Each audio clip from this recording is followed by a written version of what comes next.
இதில் என்னோடய ஃபோனில் மெமரி குறைஞ்சிருக்குது. அதனால சின்ன லொக்கேஷன் உங்களுக்காக.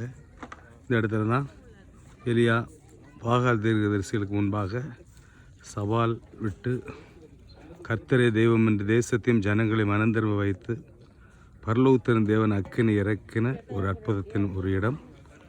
இந்த இடத்திலிருந்து இந்த திசையில்தான் சமுத்திரம் இருக்கிறது. வேலைக்காரனை அனுப்பி போய் சமுத்திரத்தின் முகமாய் பார் என்று சொல்லும்போது இந்த திசையில் தான் மெடிட்டரேனியன் சி, மத்திய தரைக்கடல். அங்கேருந்து உள்ளங்கை மேகம் எழும்பின ஒரு திசை இந்த பக்கம் இருக்கிறது. இதற்கு கீழே ஒரு பள்ளத்தாக்கு. அந்த பள்ளத்தாக்கிலே ஒரு பெரிய சமபூமி. அங்கே அர்மகதோன் யுத்தம் நடப்பதற்காக எல்லா ஆயத்தங்களும் நடந்து கொண்டிருக்கிறதாக பரிசுத்தவான்கள் நம்புகிறார்கள். நாமும் அதற்கு முன்பாக ஆண்டோடைய வருகைக்கு போக ஆயத்தப்படுவோம். God bless you.